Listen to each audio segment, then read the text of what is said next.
The matter of internal accountability is just to be clear with yourself on a daily basis, or at least a weekly basis. What actions are you taking that really move you forward towards your goals? Because let's be honest, 90+% of what we do on a daily basis in business is what I put in the maintenance category, right? It's like it's keeping the wheels moving. You got to keep the wheels greased and turning and so on just to keep the business running.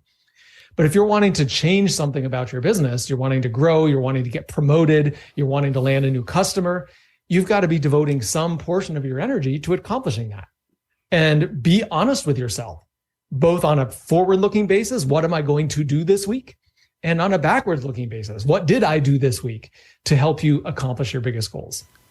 Hey, it's Rocky. Welcome to Richer Soul. Today's guest is Rusty Gaillard, who will help us reprogram our code.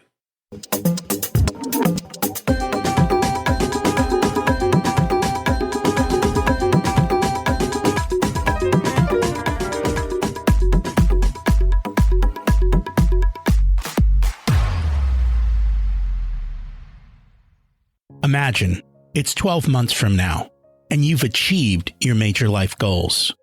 How does it feel to be in the best shape of your life? To wake up energized, excited about the day? To have great relationships and friends who support you and propel you forward? How does it feel to have an excess of money, to be able to make the choices you want? To be fearless and open to trying new adventures? Imagine being connected to the universe and it providing everything you desire. It's possible over time, and your past does not dictate your future. The only thing holding you back from this vision is you. It's time to take control of our thoughts and use them to our advantage. Welcome to Richer Soul, where we achieve our dreams and create harmony to health, wealth, relationships, time, and spirituality. If you have not had a chance to listen to episodes 1 through 9, I encourage you to go back and listen to the framework behind Richer Soul and how to create the life of your dreams. You can also find all the show notes for this episode at richersoul.com. Today's quote comes from Anthony DeMello. To a disciple who was forever complaining about others, the master said, "If it's peace you want, seek to change yourself, not other people. It's easier to protect your feet with slippers than to carpet the whole of the earth." Why do we try and carpet the whole earth? Think about how hard that is. Putting on slippers, super easy. You don't even have to bend over. Anthony shares a lot of wisdom, and I love going through his program that we talked about in a previous episode. He always says people need to wake up. Do you know how much of your life is being run on programming that may no longer serve you? It's why I asked that first question to understand people's money code. But it's true for every part of life. That code, if it's not serving us, can hold us back from the success we want. In addition to reprogramming, we need to find ways to hold ourselves accountable, to be the person we want to be. Too often we're told a path, and more often than not, it's not going to take us where we really want to go. Taking the time to think and decide is what really matters. We're going to discuss that and more with our guest. Rusty Gaillard is a highly regarded executive leadership coach, helping executives increase their impact. He is the former worldwide director of finance at Apple. He blends decades of hands-on leadership experience with life coaching principles to help leaders be more productive, decisive, and influential. Rusty is the author of the best-selling book, Breaking the Code, and is a sought-after speaker, trainer, and personal coach. Let's meet Rusty. Welcome to Richer Soul, Rusty Gaillard. It's great to have you join us today. Thank you, Rocky. I'm happy to be here. And I'm excited to learn from you. We always like to start at the beginning. What was it like when you were growing up, and how much did your family and school teach you about money? I learned almost nothing about money in school. I did learn about it to some extent in my family. Now, mostly my parents kept that hidden from me. They managed the money. But to the extent that it impacted my life and my expenses and my financial life, I did have some involvement in that. I grew up in a very fortunate environment. So I did not have to pay for a car, for example. I had a car that came from my family. But I did have to get a job to pay for all the things that I wanted to do, going to movies and having snacks with friends and that kind of thing. And so, one of the first jobs that I had was working in mowing lawns was one. And then I got a job, which I kind of thought was an upgrade, which I went to work at a plant nursery.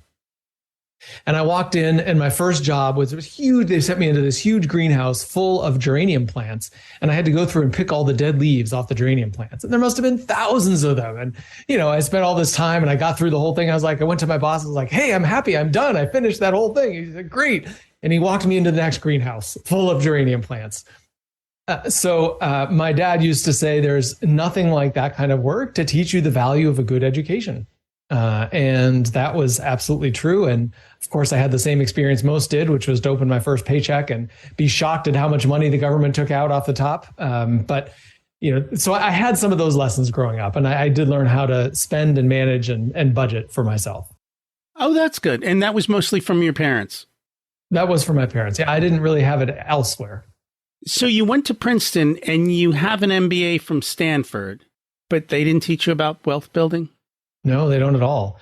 I guess that's kind of the irony. I mean, that you get an academic education, but it's not directly translatable into the things that really matter in your life, which is whether that's wealth building or directly kind of hands-on management of people and motivation of people. We might learn about it from the academic standpoint in the MBA, but the real day-to-day interactions are different.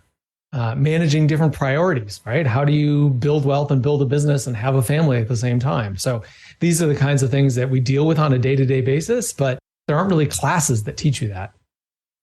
I'm wondering if you had stayed at the nursery and moved up the ranks, if you would have learned more about business over time. Well, I tell you, as a business owner, it's definitely the best way to learn about business, because I now am a business owner, having worked at large corporations my whole career. And when you have to do everything yourself or outsource it, it's your choice, but you basically get to view all aspects of the business, all the way from accounting to sales and marketing to service delivery, the whole thing. It's a great way to understand really hands-on in a practical way what it means to run a business. And I agree with that. I also have an MBA. They didn't teach me any of those things either. They did a lot of theory that doesn't necessarily work in reality. And that was unfortunately the case. I think for certain degrees, it makes sense. For a lot of them, hands-on experience, I think, is far more the choice. And these days, with colleges getting so expensive, I've really started to question the value and to question whether Ivy League is worth the cost. I'd love to hear your thoughts as a graduate of them. From my experience, it was worth the cost. And that was in part the education, but I think in a larger part, the cachet and the network that comes from attending those schools. And, that may not sound wonderful, but, honestly, when it to some extent, that makes a difference when you're applying for a job or going out in the workforce. Do you think that's changed? In the past, a lot of these things were exclusive clubs. Today, the ability to connect with people, I mean, I can go on LinkedIn and essentially find out everyone who worked for Apple, right? It becomes easier to do that. I'm wondering if the rules of the game have changed. For sure. They have definitely changed. And I think that the playing field is much more level than it used to be. Doesn't mean it's level, but it's more level than it used to be. And by all means, that certainly that so many of the big names that we hear about, whether it's Steve Jobs or other people who dropped out of college, right? Never finished a college degree and were phenomenally successful in their career. And that's more and more possible than it ever was. Comes down to breaking the code, but we'll get to that. It does. You were at Apple and you decided to walk out of a great job to go into coaching. Why did you do that? Well, there's kind of a confluence of two things. One is on the personal side and one is on the professional side. I'll start with the professional side, which was I had come to the conclusion I no longer wanted to climb the ranks at Apple. If you had talked to me 15 years ago, I'd said, oh, I'm going to be the CEO of Apple or a company like Apple.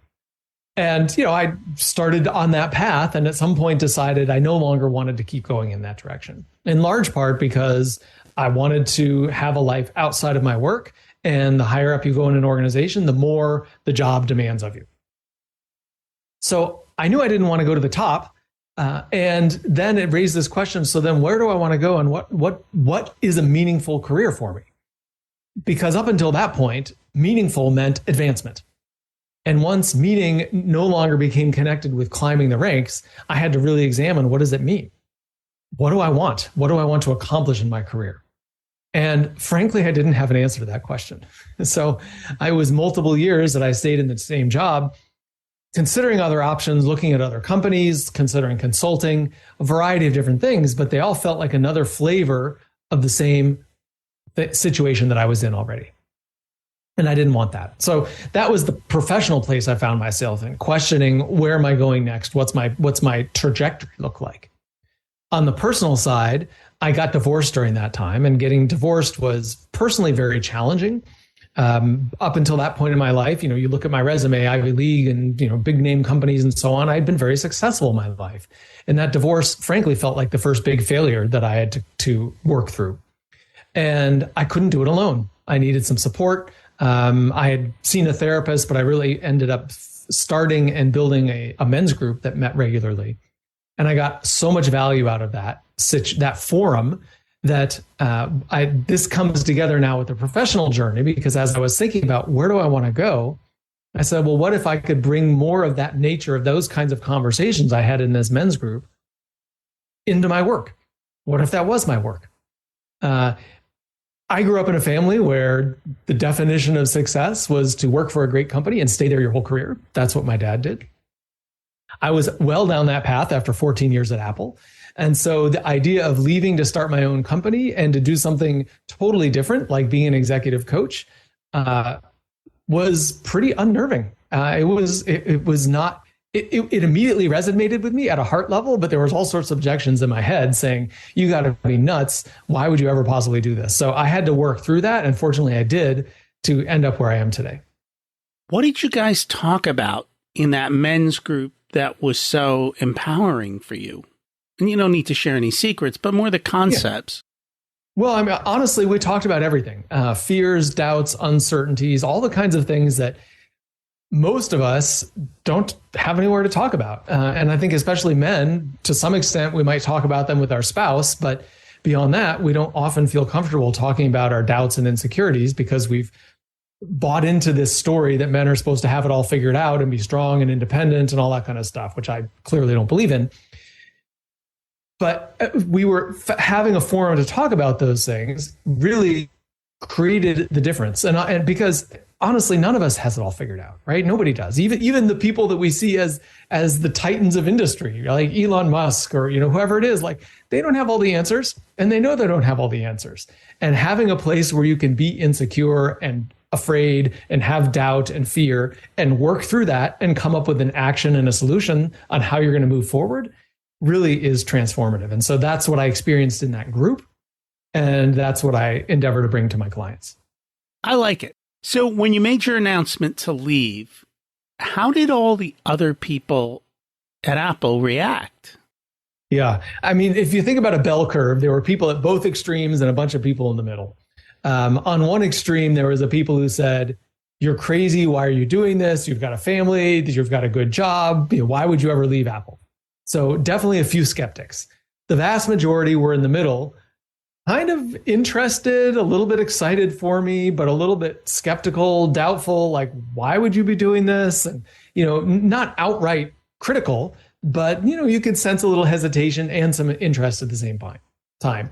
And then there were a few people at the other end of the spectrum who just could really resonate with this idea of striking out on my own to go do something that was meaningful to me. And I'll tell you, I had previously been in that end of the spectrum, in that small minority, because there's people before me who I saw who left. One to take time off and be with his family, another person to go leave finance to study herbal medicine and acupuncture. I mean, right? Like total different direction. And it was inspiring to me. I looked at those people. I said, good for you, because I know how hard it is to leave a good, predictable, solid job in a wonderful company, which is everything I had. And so it wasn't an obvious choice to leave. It was a challenging choice to leave. And so I was inspired by that in others, and some other people were inspired as I made that same choice. And these days, I don't think anything's guaranteed. As we're hearing from Silicon Valley, many of those companies are laying a lot of people off. And it doesn't matter whether you're good or bad. It's just part of their process. They make cuts and they have whatever algorithm that they do, and bye-bye. Yeah, that's certainly true. And we all know, at least intellectually, that the loyalty between employees and employers, especially from the company to the person, has changed over the years. And so companies will quickly lay people off. And yet many people feel loyal to the company. And if not to the company directly, at least to the benefits that accrue to them from being in that company, right? Especially in Silicon Valley. There's stock options, there's secure job, there's perks. Apple didn't have this, but many of the companies have free lunch and free snacks and free dinner and all of these different perks, which can make it difficult to leave. That they can. They rope you in with golden handcuffs. Yep. So let's chat a little bit about the book. What inspired you to write the book, Breaking the Code, Stop Looking for Answers and Start Enjoying Life? I was inspired to write it because I wanted to capture not only bits of my story and how I made this change, but also some of the principles that underlie that change. And the fundamental one is that, and it's this idea of breaking the code. So many of us have been programmed by our upbringing, by our childhood, by society, by our education, to believe the world works in a certain way.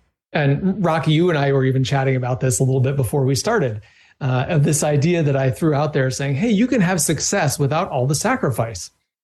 And some people don't agree with that. They say you can't have success without sacrifice. And you said very astutely and succinctly, well, if you believe that, that's what you'll get.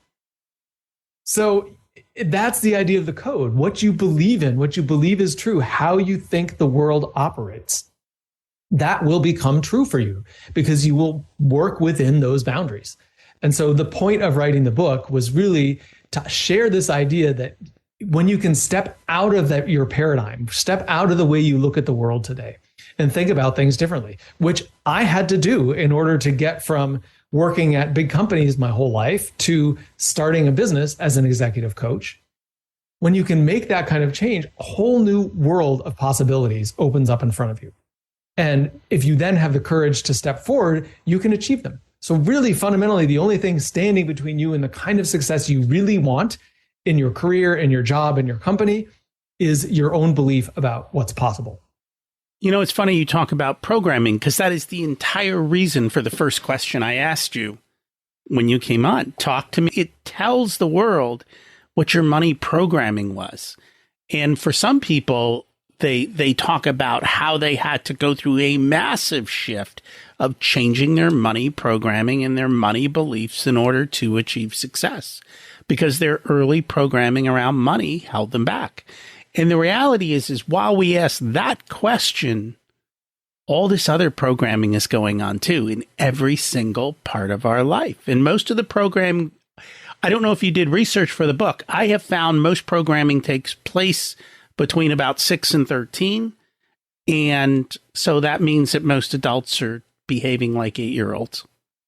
Yeah, it's true. It's true. I mean, you know, we say that with a chuckle, and yet it's so true. You know, to take money as an example, you know, one of the experiences that I had, and I grew up with the expression, money doesn't grow on trees.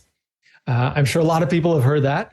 And, you know, when you start to believe that, what does that teach you? It teaches you that you have to work hard to make money, right? And working hard can very quickly get into this idea of sacrifice, right? You can't spend time with your family. You can't take time off. When you go on vacation, you got to stay connected. All of these ideas that get very connected to working hard because that's how you make money. And so I'll tell you, one of the pieces of money program that I've been working through is, how do I change my mentality? Right? Like, sure, I've demonstrated I can work hard and make money. I've been down that path and I've been successful in that path. But what is another way to think about making money? Right? Sure, maybe you have to work hard, but what if you didn't have to work hard? What if you could have fun? What if you could do what you love doing? What if you could be more engaged in your the kind of effort that comes naturally to you? And what if by doing that, you could be successful and make money? So what if money doesn't necessarily have to come from hard work, nose to the grindstone, but it can come from the kinds of activities that really inspire you and engage your whole self? How do you figure out those things that you're really good at that you can make money at? Because that's what I find is the key to truly having success and happiness. Yeah, I think it's a great question. There's a couple of things. I mean, number one is, I've got some questions and some structured exercises I walk through with people to help do that. But fundamentally, it's about what do you really enjoy doing? Right. So getting clear on that. And so I'm going to go back to this moment where I was thinking about leaving Apple because I was searching and searching for years. I was looking for what I would do next and I couldn't find anything that felt right. So I had to ask myself, what do I enjoy doing? And it was in that moment when I asked that question and broadened the sense of possibilities, because up until then I would ask, what do I enjoy doing? I would kind of look at my resume and say, well, what have I done in the past? And which of those things do I like? But the answer that actually propelled me forward wasn't on my resume. So as long as I'm asking the question, what am I qualified to do? What have I trained to do? What have I done in the past? Any of those kinds of questions will lead you at a certain set of answers that look a lot like the past. And if the past hasn't been fulfilling to you, don't expect the future to be fulfilling if you're trying to answer your direction based on what you've done in the past. You've got to broaden the sense of possibilities. And that's where I came up with this idea of, well, gosh, maybe if in my personal life, I really like these conversations I'm having in this men's group. What if that became more like my professional life? And that was like, the light bulb above my head, if you will, because it really inspired this new idea of what I could be doing. And I think you say that in the book, that there is no limitation to what you can create. And yet I think we all put limitation on it, don't we? We certainly do. We certainly do. Yeah, I've done this exercise with hundreds of people to ask them, hey, if I gave you a little lamp and you rubbed the lamp and a genie came out and the genie gave you wishes and said, you can create whatever kind of career in life you want to create. What do you want? Right? Nobody says I want a 5% raise, right? Because that's just silly. But what they do say are things like, I want to have meaningful work and time with my family. And so we drill into that. What does meaningful work look like? And how much time are you talking about with your family? So we get into the details. And once they flesh out a picture, hundreds of people, I have yet to meet anybody who I say, yeah, personally, I don't believe it's possible. Right? Like nobody is saying I want to live on the moon or build a colony on the moon or whatever. But, Elon Musk is, and he's working towards that. But even if you set that aside, most, of the hundreds of people I've talked to, pretty much everybody says what they really want is something that you could easily imagine another person having. It's just we have a hard time imagining ourselves having that thing. So if we can get over our own limitations and say, well, sure, I could picture someone else doing that. So why couldn't I? That is really the beginning of a step forward. Why do we have such a hard time with that? Well, it's our programming, just like you said, right? We've all been taught this is what's possible. This is the way the world works and so on. So, it's much more logical to say, well, if I want to, I've had someone who wanted to change career, for example, and become a teacher. It's much more logical to say, well, I need to start going to school and go to school part-time for the next 3 years. And then I'm going to quit and I'm going to finish my degree. Then I'm going to get the practical hours. And then 8 years from now, I can be a teacher. That's the logical path, right? We've all been taught to be logical, rational, responsible. But, certainly there are other paths, right? You could go in and you could walk into a school and become a substitute teacher. You might be able to do that even without a teaching credential. But you never know until you ask. So that's a teaching example about changing career, but there are so many different examples that are very similar, right? If you're a business owner and you're wanting to break into an industry or a new market, the quickest way to do that is to get creative about how can you access that market and then do it. Rather than say I'm going to take the responsible path and it's going to take me 8 years to get there. start to get creative. Be curious with yourself and say, hey, do I know anybody, or are there certain possibilities, or could I contact somebody I don't know? What are the ways in which a door could possibly open that would help me to move forward and get there much faster, to short circuit the whole process? And I have found there are multiple ways to short circuit processes. And I'm a big fan of just shortcutting everything. And sometimes people look at me like I'm a little crazy. I'm like, no, you don't need to do all of that. Like when people say the word, I have to go to school, I'm like, oh, please help me. Like, that is not the answer. YouTube will teach you more than a school will. Just start going and doing it. Yeah, well, I think that's the key, is start going and doing it. You know, I read a lot of books. I see the dozens of books on your shelves behind you there. I can't tell you how many people say, well, my goal for this year is to read 5 books or 10 books or a book a month or whatever it is. But the question in my mind is always, great, so you're reading them, but are you actually applying what you're learning? Because whether it's school or a book or YouTube or wherever it is that you're getting your content and your inspiration, if you're not doing something with it, it's not really helping you.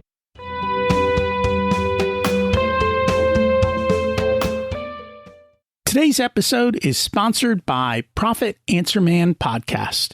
Did you know that most small business owners hate looking at their financials? It's one reason they may struggle with business success. The Profit Answer Man podcast helps them ensure they are profitable and can pay their employees and weather the storms we all have to face. It's built on the Profit First methodology of pay yourself first. The Profit Answer Man podcast is a must listen to for every small business owner and anyone who wants to help them survive and thrive. Check it out on your favorite listening platform.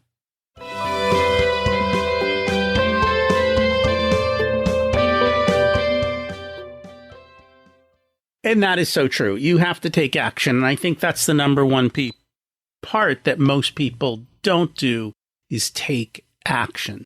So since we know most of this programming comes at a young age, I don't think it's intentional. I think it's just life and society. You've got a child. Have you done anything to kind of help them maybe start rewriting their code now, or are you just letting it be? Can you see me blushing on screen, Rocky?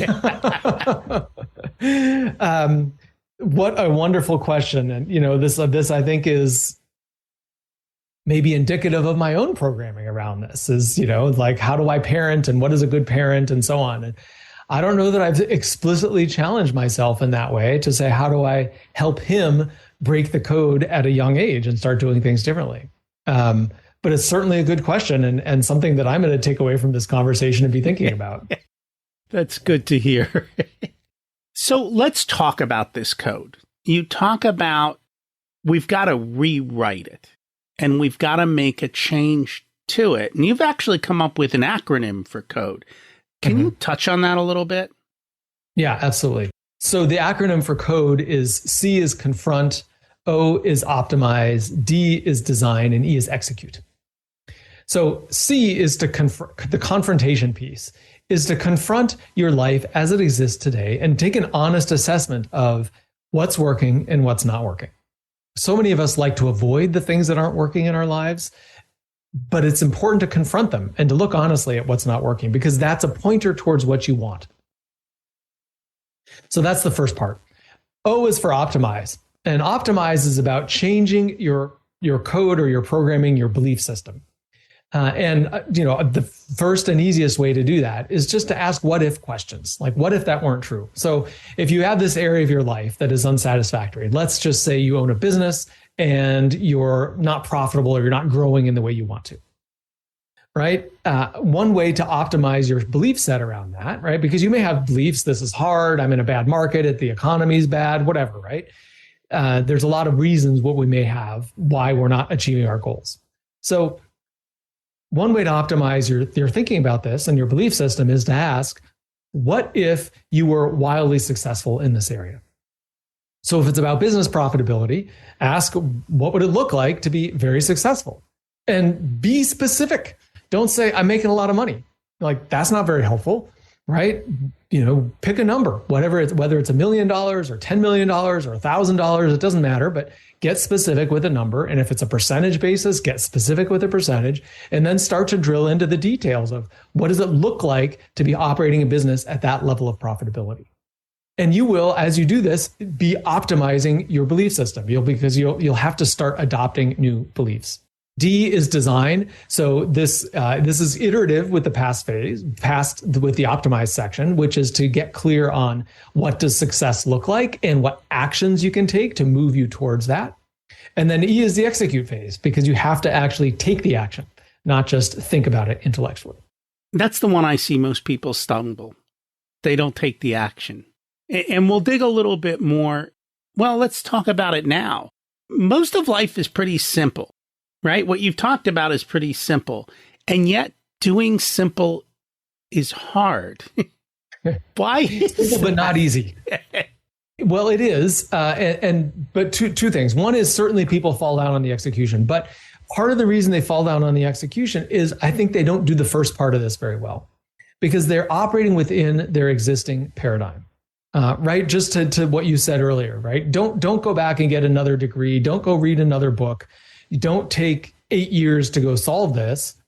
Start taking action. And in that action that you're taking, make sure there's a few big bets in there, right? Take a couple of big bets. Reach out to the person who could really make a difference in your business. Pitch the customer that you say, well, I would love to have them as a customer. Find a way to get in front of them. It's important to take some of those big bets too. But so even considering those things is one place that people fall down. And then once they consider it, as you said, following up and taking the action is important. So really there's two, you can think about accountability, both externally and internally.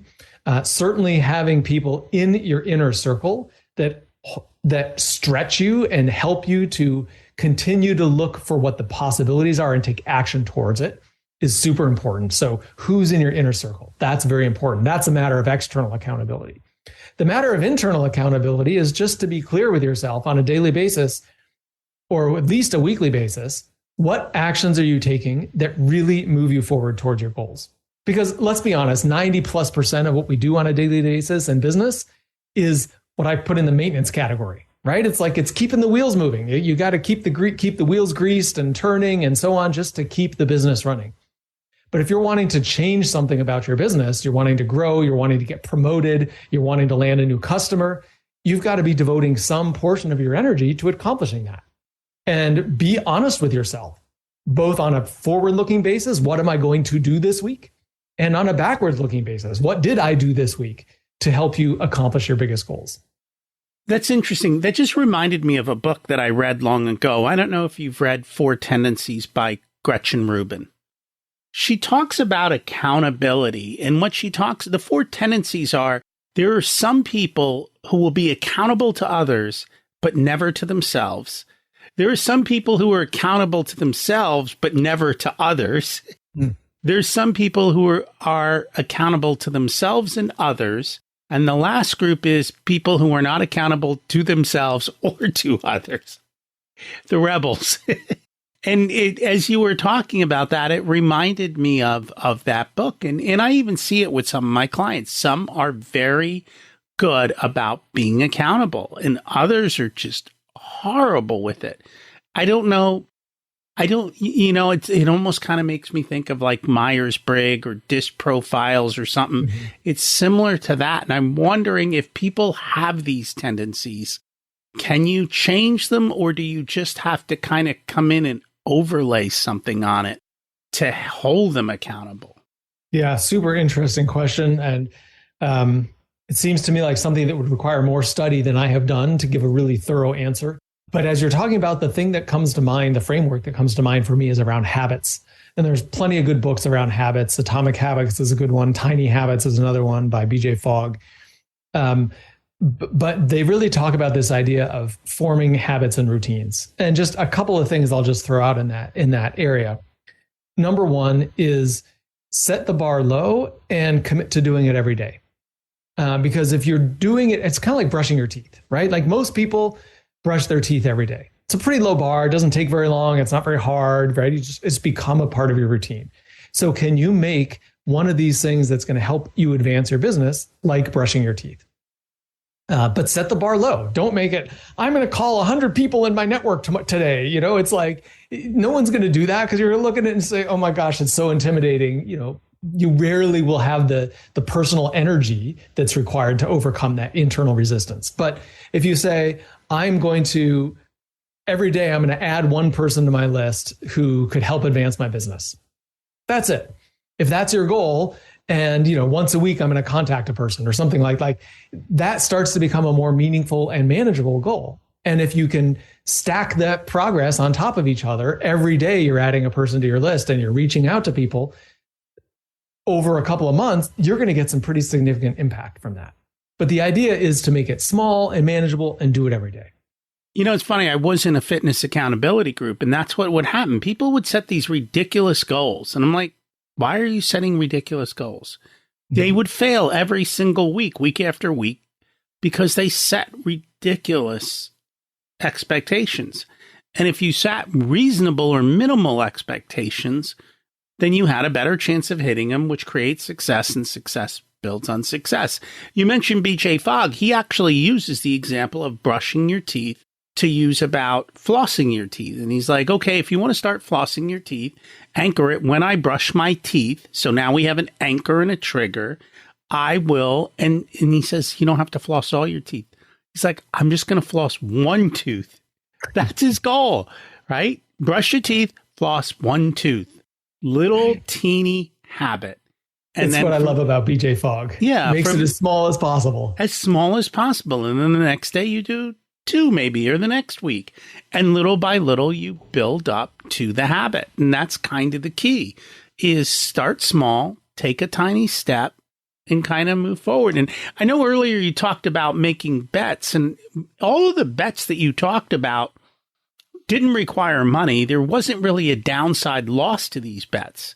There was nothing that, the worst that happened in all of them was somebody said no. And that was kind of interesting. And the key is you can set these things up almost to be no fail. And absolutely, it makes it a lot easier than to start building success habits. Yeah. I think one of the ideas that I introduce is an idea of experimentation, right? Rather than say, I'm going to do this thing, it's just try it as an experiment. Say, I'm going to, whether that's reaching out to somebody, some of these things I described as bets, but a different way of approaching your business. Try it as an experiment for a couple of days or a couple of weeks, and then schedule a check-in with yourself, right? During the month of March, I'm going to do X. And then at the end of the month of March, I'm going to do a check-in and say, how did that work? Am I going to keep doing it, or am I going to stop doing it? But see it as an experiment can help. Kind of lowers the stakes. It does. One of the things that you mentioned in the book, and it was kind of confusing to me, but you said you struggled with it. It's, can joy and intelligence go together? Yeah. Joy and intelligence. I think that the challenge is that intelligence oftentimes gets associated with success in terms of the way society defines success, right? Whether that's position or money, or how big a car you drive, or how big your house is, what neighborhood you're in, that kind of thing. So if you're smart, you're expected to be successful. And we all know that one of the ways to be successful is to work hard, to put in the time and the energy. And oftentimes the people who are the smartest are the hardest working, because they say, well, I'm going to put my nose down and I'm going to do what it takes to get the result that I need to get. And that's taught all the way from school. And it's also taught to follow the rules, because when you're in school, you get graded based on how well you complete the assignment that's given to you. And if you carry that same programming into your work, you're always going to be looking to someone else to be setting the direction, to say, this is what you need to do. And you're going to be coloring inside the lines, because when you get an A in school is you deliver well on the assignment. And so you're going to take that same mentality. If you're going to be an A player in your work, you're going to deliver on the assignment that's given to you. So one of the ways this goes awry is that you get so focused on external benchmarks and standards of success, hard work as the way to get there, a self-identity of being a smart person or being at the top of the heap, if you will, right? Being an above average performer. So all of these things can get in the way of joy. And joy is not an intellectual exercise. Joy is a heart exercise. Joy is a gut exercise of what is it that what lights you up? What gives you that sense of joy and enlightenment? So it's really different parts of your body. It's the brain versus the gut. And then it's also the habits that get formed around it and the programming, as we've been talking about, of what it means to be smart and successful that can get in the way of joy, because just joy gets pushed to the side because you don't have time for joy because you're working on success. I thought we're supposed to work smarter, not harder. Well, and that's back to this idea of experimenting and bets and so on, right? That's where the opportunity is to work smarter, not harder. Because so much of our work, as I said, is just keeping the wheels turning, and very few is really about moving in the direction you want to go. What happens if we just ignore all of the maintenance or the majority of the maintenance? That is where the experimentation comes in. I don't think there's a single answer to that, but I think we can ignore a lot more than we think we can. Isn't that what that movie Office Space was about? Just ignoring it all. It's all irrelevant in many companies. I think a lot of the stuff you do is just worthless. I've heard so many stories about people in the middle of reports inserting funny things or doing different things to see if anyone's actually looking at anything. And more often than not, everybody was shoving paper and nobody was looking at anything. I wish I remember the name of the author, but I read a fascinating book last year. It was a kind of a sociological study of a notion of work. And they used an example in there of a bird that they found, that this bird would build a nest and then it would tear the nest apart. And then it would build the nest again and tear the nest apart. And the scientists were trying to figure out, why would a bird do that? Right? Like, you would think it would build a nest and it would lay its eggs and the eggs would hatch and so on. But it would go through this iterative process of building and tearing apart. And what they theorized is that the bird had excess energy. And because it had more energy than it needed some way to use that energy. They make the comparison to businesses. Right? Most people in business want to be productive. They have good intentions. They want to contribute to the company. So they will find ways to be productive. So even if that's building and tearing apart the nest, or the equivalent of that in the business world, business inherently gets more and more complicated over time. And because it gets more and more complicated, there's more and more work that's required. You need more people to do it.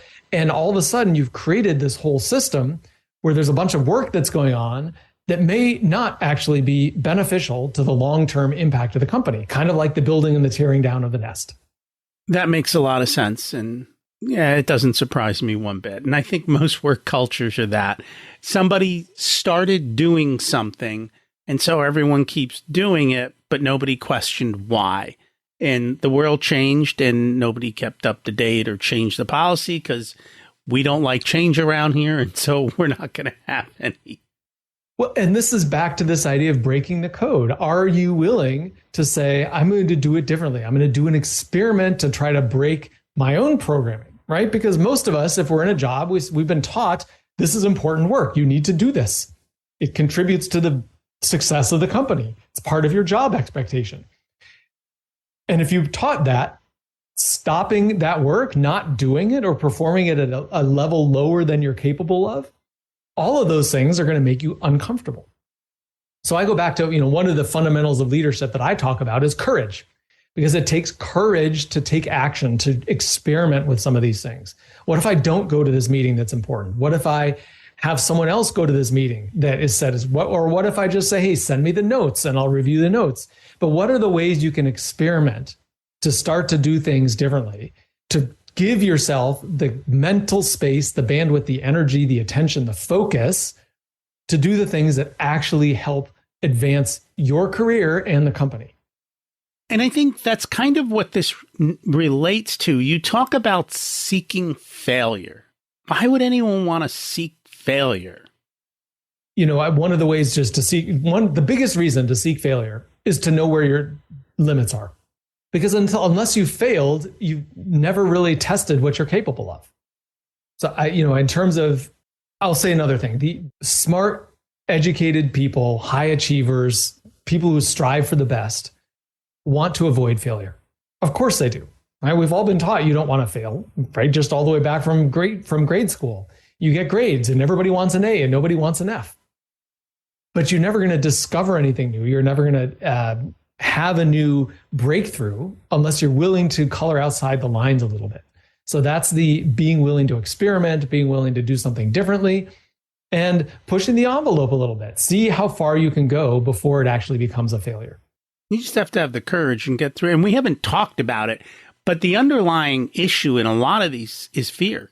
Absolutely. Yeah, absolutely. And that's why I talk about courage, because courage is not the absence of fear. Courage is the action you take in the presence of fear. So it's your willingness to move forward, even though you're uncomfortable. And I think it's important to share one other point here. All of these things that we're talking about, I'm not talking about shirking your responsibility or trying to get by with as little effort as you can. I'm not talking about any of those things. But what I am talking about is having a picture of what success looks like for you, having a vision, having a definition of this is where I'm going personally, and this is the kind of impact I want to create in my organization or my company. And a lot of the work that you're doing, for most of us, doesn't contribute to achieving that vision. So if you want to achieve the vision, you need to change your time and energy allocation. So you're putting more of your time and energy towards achieving this impact that you want, and less towards the day-to-day kind of turning of the wheels. And so when we're talking about these kinds of experiments about, try not going to the meeting and see what happens. It does take courage, absolutely. So it's a willingness to do it, even though it's uncomfortable, but it's in service of a greater objective. It's not in service of being lazy. It's in service of accomplishing your bigger goal and having a bigger impact on the organization. Did you ever try that? And what was the outcome, if so? I've tried that, but it's more been outside of the corporate world. But I will tell you, a big part of my role when I was in the corporate world was what I would call the turning of the wheels kind of role. Like there's a part of my job that was just expected to be done. It was required day in, day out, every day. But there was very little recognition and reward. Didn't matter how well it was done. It would never be something that somebody said, "Oh, Rusty, you're doing such a great job at that." That's just not the nature of the work, right? This was I just expect this to happen. So I couldn't ignore it because it's still expected. It was a critical input and a critical part of the business process. And yet I wouldn't get rewarded for doing it exceptionally well. So I did come to that recognition, and I changed my time and energy allocation because I had been trying to perfect it.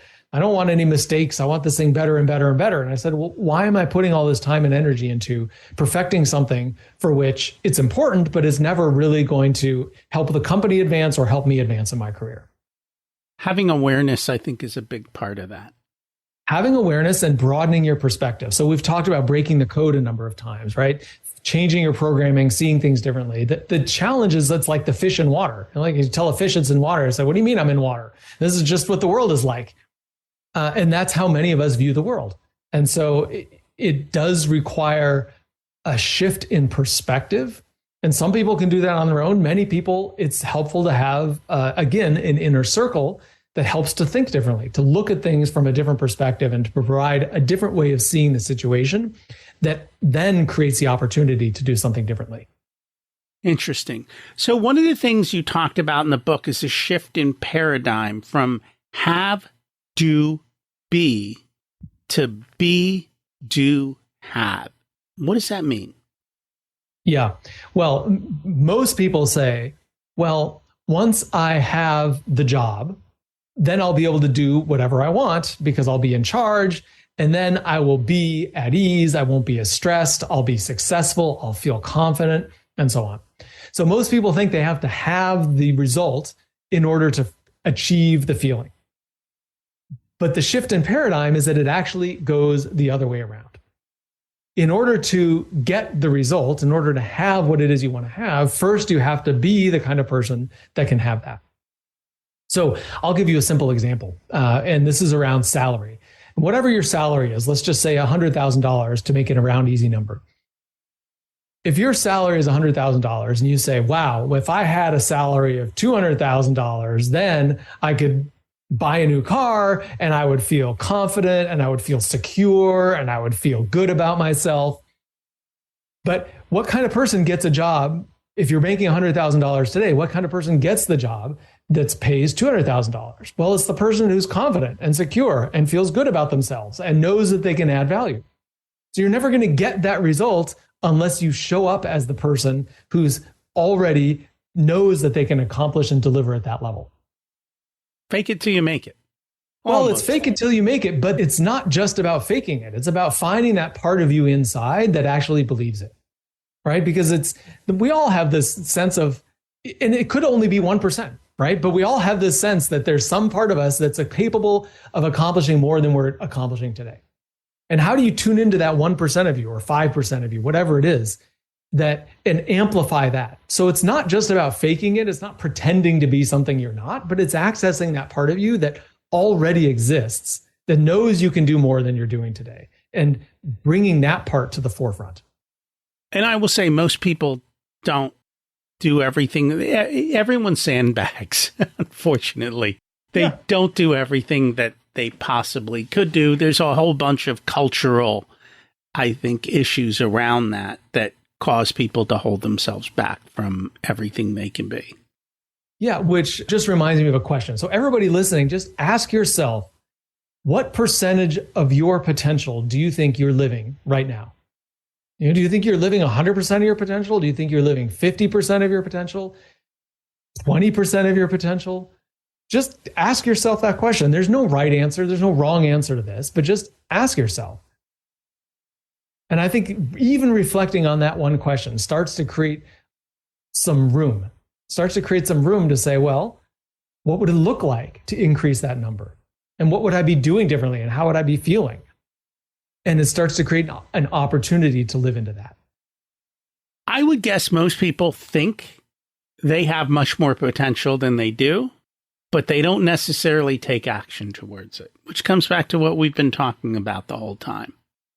One of the reasons people don't take action is because they don't pay attention to how much more potential they have than they're actually living right now. That's the C, which is confront in the acronym of code.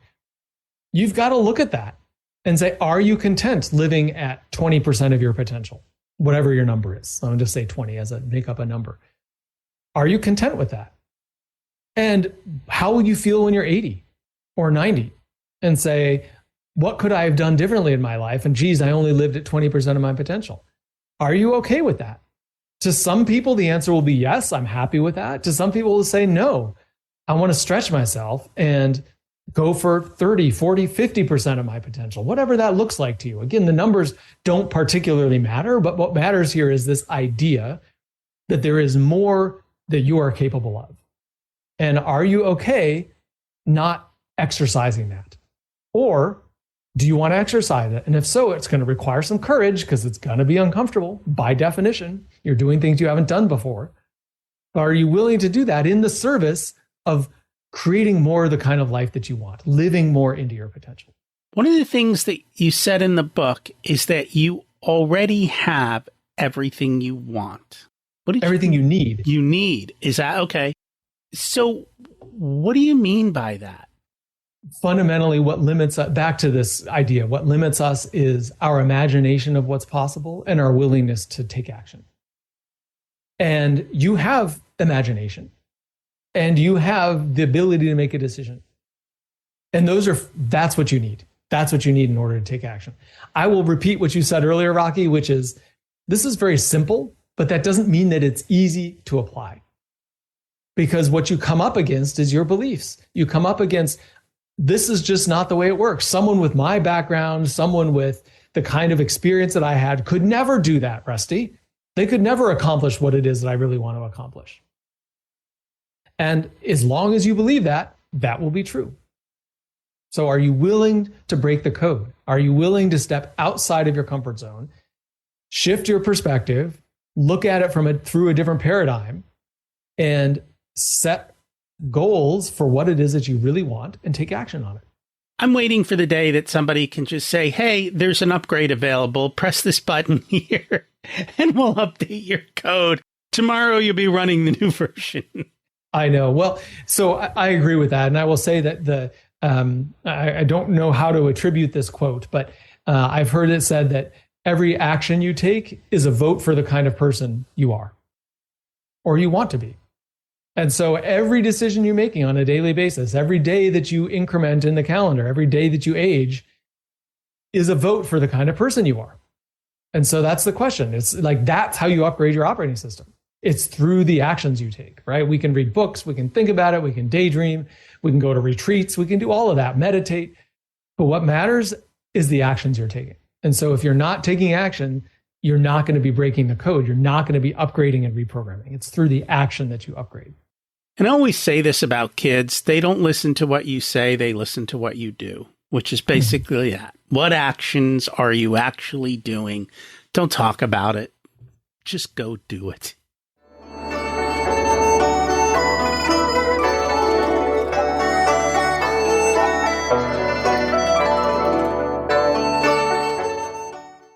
It's time to learn the secrets of life. What's your secret to living an abundant life? Practice.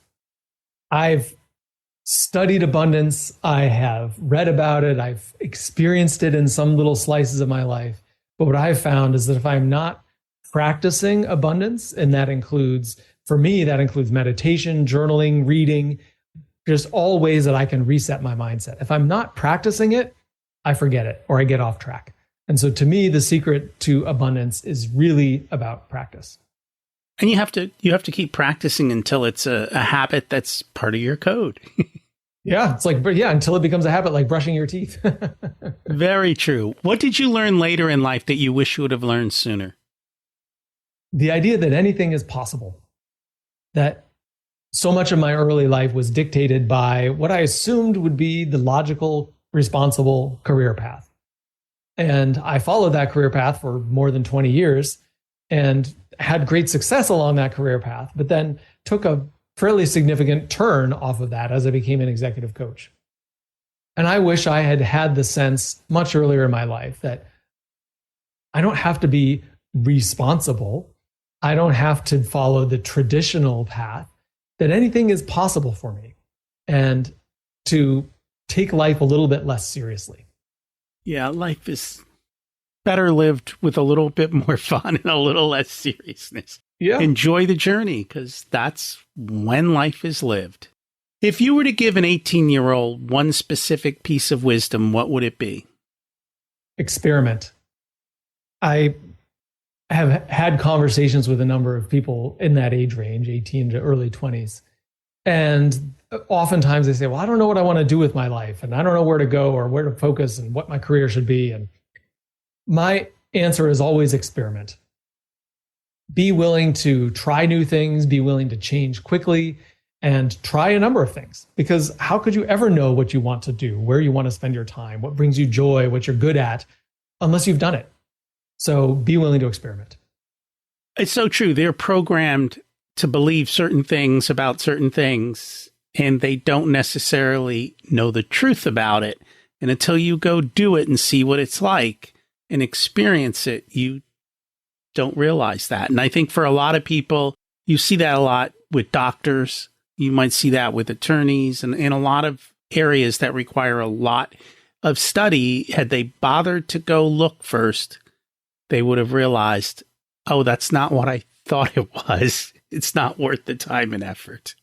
Yes. And so much of, especially people who are kids who are high achievers, their goal is always to get the A, to be at the top, right? To go to the Ivy League schools, to build on where we started.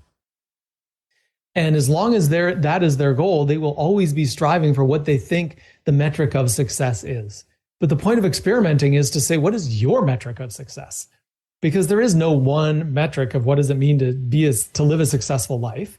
There is no one definition for that, even though you may be surrounded by people and family and other people who are pointing you in one direction. Experiment to find out what's right for you. So true. If people would like to learn more about you, your coaching, the book, what's the best way for them to do that? My website is rustygaillard.com. My last name is spelled Gaillard. So it's rustygaillard.com.